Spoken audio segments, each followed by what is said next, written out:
Hello everyone, good morning. कैसे हैं आप लोग? आई होप आप सभी लोग बहुत अच्छे से होंगे। आज हम इस 12 बाय 12 के ग्रो बैग को भरने जा रहे हैं। किस प्रकार से भरेंगे, क्या क्या चीज़ें हम इसमें डालेंगे, सब कुछ हम इस वीडियो में आपसे शेयर करने वाले हैं। और ये सेम का पौधा है जिसको हम इस ग्रो बैग में लगाएंगे। ये छत से निकला हुआ कचरा है। ये ब्राउन पेपर है, ये भी छत से निकला हुआ कचरा है। सूखे पत्ते हैं, सूखी डंडियां हैं, जो भी झाड़ू मारने के दौरान सारी चीज़ें निकलती हैं, मैं इसको कंपोस्ट बिन में यूज़ कर लेती हूँ। और ये सारे जो है सब्जियों के छिलके हैं। और ये कंपोस्ट जो है मैंने घर पर ही तैयार करी है। सब्जियों के छिलके, फलों के छिलके, चाय पत्ती, छत से निकलने वाले सूखे पत्ते, डंडे, अंडों के छिलके, सब कुछ मैं इस कंपोस्ट में यूज़ करती हूँ। और ये इतनी ताकतवर और बिल्कुल ऑर्गेनिक खाद बनकर तैयार हुई है। आप भी इस तरीके से खाद जो है घर पर ही बना सकते हैं। बिल्कुल फ्री की खाद है, इसमें हमारा कोई भी रुपया पैसा खर्च नहीं हुआ है। और जो हम बाज़ार से लाते हैं उसका हमको कोई भरोसा नहीं होता है वो किस प्रकार से तैयार है।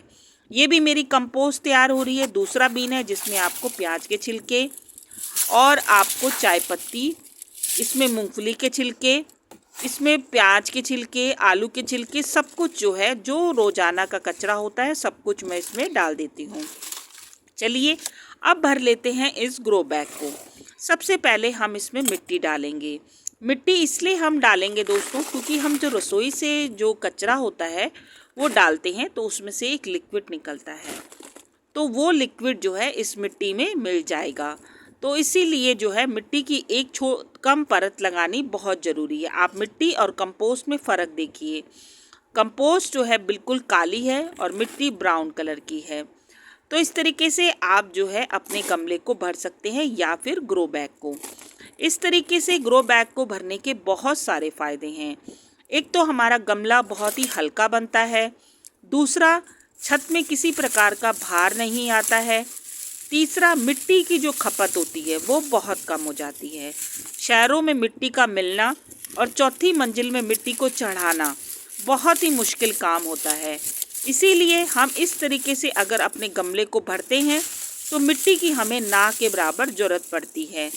चौथी मंजिल में मिट्टी को चढ़ाना दोस्तों बहुत मुश्किल काम होता है और शहरों में मिट्टी का मिलना भी बहुत ही मुश्किल होता है। तो अगर हम इस तरीके से अपने ग्रो बैग को भरते हैं तो मिट्टी की खपत बहुत ही ना के बराबर हो जाती है। और हमें ऐसे में कंपोस्ट भी बहुत ताकतवर इसमें बनने को मिल जाती है, यानी बहुत अच्छी ताकतवर कंपोस्ट भी इसमें तैयार होती रहेगी और हमारा पौधा भी ग्रो होता रहेगा। इसमें जो है कम खाद में भी हमारा पौधा तैयार हो जाता है। यदि हमारे पास कभी जो है खाद नहीं है तो आप इस तरीके से जो है अपने ग्रो बैग को भर सकते हैं।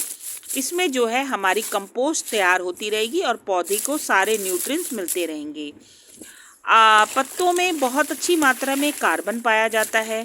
सब्जियों के जितने भी छिलके होते हैं सब में कुछ ना कुछ पाया जाता है। प्याज के छिलकों में आयरन बहुत अच्छी मात्रा में पाया जाता है। पालक के डंठलों में जो है आयरन बहुत अच्छी मात्रा में पाया जाता है। आलू के छिलकों में पोटेशियम, केले के छिलकों में पोटेशियम, तो सभी में कुछ ना कुछ न्यूट्रिएंट्स पाए जाते हैं। जब सब्जियां इतनी ताकतवर होती हैं तो उन सब्जियों के छिलके भी बहुत ही ताकतवर होते हैं। तो उन सब्जियों के छिलकों को आप कूड़े कचरे में मत फेंकिए, इससे आप बहुत ही अच्छी कंपोस्ट अपने घर पर ही तैयार कर लेंगे। तो देखिए आधे से ज़्यादा ग्रो बैग तो मेरा इन बेकार की चीज़ों से ही भर गया है, यानी वेस्ट। अब ये सारा ब्राउन पेपर जो कि अभी मेरे घर में रोज़ाना ही निकल रहा है, तो मैं इसको भी जो है बाहर कूड़े कचरे में नहीं फेंकती हूँ। सबका यूज़ मैं अपने कंपोस्ट में करती हूँ। कार्बन बहुत अच्छी मात्रा में इन ब्राउन पेपर में पाया जाता है और ये जब सड़ता है, गलता है, तो बहुत ही अच्छी मात्रा में खाद जो है तैयार हो जाती है। जब हम डालते हैं तो ये सब हरे हरे छिलके होते हैं, लेकिन जब ये कंपोस्ट बन जाती है, कंपोस्ट में तब्दील हो जाती है, तो इस तरीके से ब्राउन कलर की खाद बन जाती है। ये भी खाद बनने के लिए बिल्कुल तैयार हो रही है, तो हम इसका यूज़ भी कर लेंगे और अपने कंपोस्ट बिन को खाली कर देंगे ताकि मैं उसमें दूसरी बार की खाद जो है बनाने के लिए तैयार करने लग जाऊं। तो ये देखिए, ये जो है खाद हमने इसमें डाल दी। आप देख रहे हैं इसमें कुछ कुछ अभी भी जो है प्याज के छिलके आपको दिखाई दे रहे हैं। ये सारा ही सड़ेगा और गलेगा और कुछ दिनों में बहुत अच्छी खाद बनकर तैयार हो जाएगी। ये खाद जो है घर पर तैयार होती है तो इसमें जो है बहुत ही सुगंधित खुशबू आती है और ये ताकतवर भी बहुत अधिक होती है। बाज़ार से हम इतनी महंगी महंगी खादें नहीं खरीद सकते हैं। तो इस तरीके से अगर हम घर पर ही खाद बना लेंगे तो हमारी काफ़ी हद तक पैसे की बचत भी हो जाएगी और गार्डनिंग के लिए हमें खाद की आवश्यकता हमेशा पड़ती है। ये आप देख रहे हैं, ये निकलने वाला है रोजाना का रसोई का कचरा।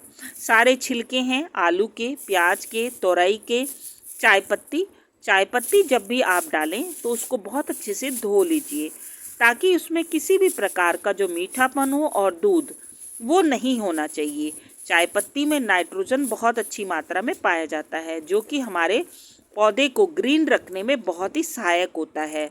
और ये देखिए, इस तरीके से आधे से ज़्यादा ग्रो बैग हमारे कचरे से ही भर गया है। ये है चाय पत्ती। मैं चाय पत्ती को बिल्कुल भी कूड़े में नहीं फेंकती हूँ। ये बहुत अच्छी खाद होती है और जब ये खाद हमारे पौधों में जाती है तो हमारा पौधा बहुत ही हेल्दी बनता है और पौधा हरा भरा रहता है। तो हमारा ग्रो बैग जो है भरने जा रहा है, आधे से ज़्यादा जो है सारी वेस्ट की चीज़ों से भर गया है। तो आप भी इस तरीके से ग्रो बैग को भर सकते हैं। इस ग्रो बैग में आप देखेंगे बहुत अच्छे से हमने होल बनाए हुए हैं। होल बनाना बहुत ही ज़रूरी होता है। यदि आप पॉट में बनाते हैं या फिर आप ग्रो बैग में, दोनों में होल बहुत अच्छी मात्रा में होने चाहिए। ये कंपोस्ट घर पर ही तैयार की गई है, काली काली खाद है। दूसरा, हम इसमें हल्दी डाल रहे हैं। हल्दी जो है एक एंटीबायोटिक होती है। और अब डाल दिया है हमने मिट्टी। अब सारे ही मिश्रण को हम अच्छे से मिला लेंगे। आप देखिए दोस्तों, इसमें इतनी सी मिट्टी का उपयोग हम कर रहे हैं और हमारा पौधा जो है इसमें ग्रो करेगा। अगर मैं इस वेस्ट का यूज़ नहीं करती हूँ तो आप सोचिए कि मुझे कितनी ज़्यादा मिट्टी की आवश्यकता होती है। लेकिन इस कचरे से जब मैंने जो है अपने ग्रो बैग को भरा है तो आप देखिए इतनी सी नाक के बराबर मिट्टी में मेरा पौधा जो है लग जाएगा। तो आप भी दोस्तों इस तरीके से अपने ग्रो बैग को भर सकते हैं।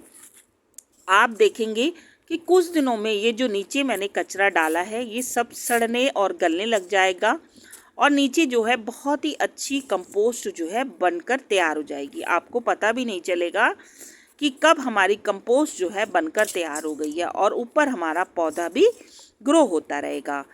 ये तरीका है अगर आपके पास समय की कमी है, क्योंकि कंपोस्ट बनाने में थोड़ा समय लगता है।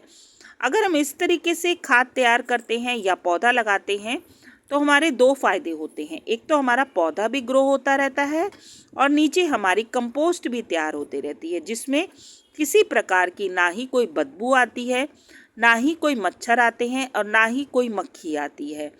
तो इस तरीके से कई बार लोगों की शिकायत होती है कि खाद बनाते समय जो है मक्खी मच्छर आ जाते हैं, लेकिन इस तरीके से बनाने से ना ही बदबू आती है, ना ही मच्छर आते हैं और ना ही किसी प्रकार के कीड़े आते हैं और हमारा पौधा भी हेल्दी बना रहता है और कम खाद में हमारा पौधा भी चलता रहता है।